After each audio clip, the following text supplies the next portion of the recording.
So, Kane, how are you enjoying the Comic-Con so far? Having a great time here. I've never been to this property before, so it's really a lot of fun. I'm a big poker player. I haven't played yet, but I've never been here, and it's been a good con. Very well run too. How would you say it's different doing it in a casino versus some other venue?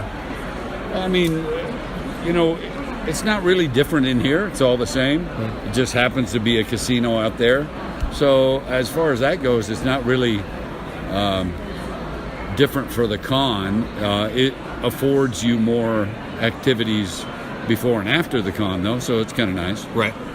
Well, you, of course, played Jason Voorhees in the Friday the 13th series. When were you first approached to play that role? On the end of 1987, the director asked me he suggested that I play the character.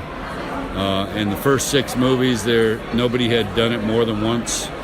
Each movie they changed guys, so fortunately for me, they weren't opposed to thinking of another new guy, and then it worked in my favor that I did the next 3 after that one too. What do you think that you brought to the character that the previous actors hadn't? I never speculate on that. I just played the character how I thought it should be done, and people seem to respond to it. So, I never say what I did or what other people didn't do. It's just, people liked it, so I was happy to continue.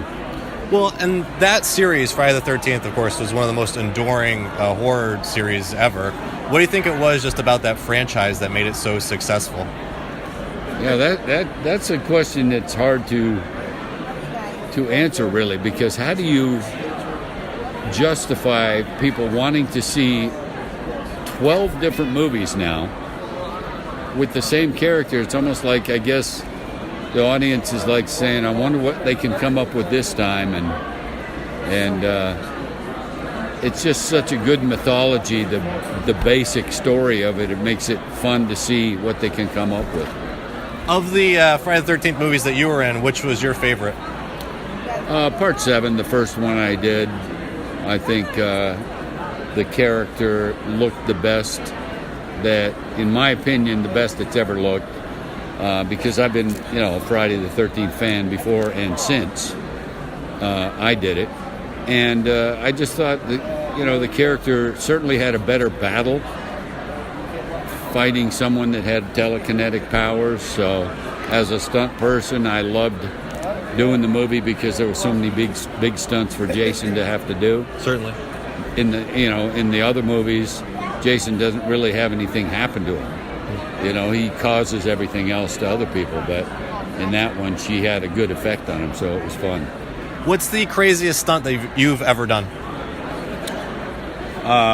Boy, it depends on what you consider crazy. I mean, I've done a lot of fire stunts that were pretty crazy. One of them being the one in Part 7, because I got burned doing a fire stunt my first year in the business. So for me to continue doing fire stunts was unusual, and so I'm proud of a lot of the fire stunts. And then I did a movie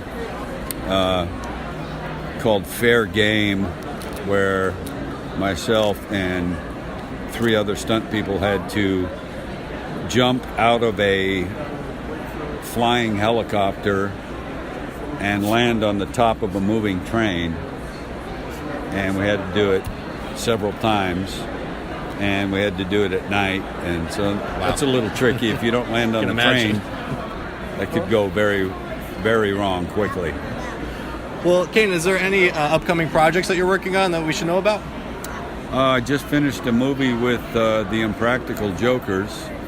They have a feature-length film coming out, and that was a lot of fun working with them because I'm a fan of their work and we're all friends. So keep an eye out for that. And then there's some other stuff that I'm not able to talk about yet, but you'll hear about it soon. Cool. Well, I'll stay on the lookout, and hopefully we'll see you back here next year. Thank you.